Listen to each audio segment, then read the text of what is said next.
एक समय की बात है। एक छोटे से पहाड़ी गांव में एक बहुत ही सुंदर और रहस्यमयी लड़की रहती थी। उसका नाम राधा था। राधा रोज गांव के मुख्य चौराहे पर अपनी छोटी सी दुकान लगाती थी, जहां वह रंग बिरंगे अनोखे फलों को बेचती थी। गांव के लोग कहते थे कि उन्होंने कभी ऐसे फल पहले नहीं देखे थे। इन फलों का स्वाद। एक दिन गांव का एक युवक, जिसका नाम मोहन था, यह जानने का ठान लेता है कि राधा के पास इतने अनोखे और रहस्यमयी फल कहां से आते हैं। मोहन ने कई बार राधा से यह सवाल किया, लेकिन हर बार राधा बस मुस्कुराकर कहती, ये फल मेरी अपनी बगिया के हैं। मोहन को इस बात पर यकीन नहीं होता, क्योंकि उसने राधा की कोई बगिया कभी देखी नहीं थी। एक दिन जब राधा अपनी दुकान समेटकर घर की ओर जा रही थी, मोहन ने उसका पीछा करने का निर्णय लिया।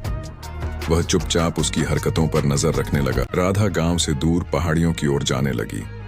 मोहन ने देखा कि वह एक घने जंगल में प्रवेश कर गई। मोहन ने साहस जुटाया और उसका पीछा करता रहा।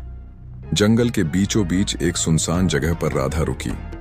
वहां एक पुराना बड़ा पेड़ खड़ा था, जिसकी शाखाओं से सुनहरे और चांदी जैसे चमकते फल लटक रहे थे। ये वही फल थे जिन्हें राधा रोज बेचती थी। मोहन यह देखकर दंग रह गया।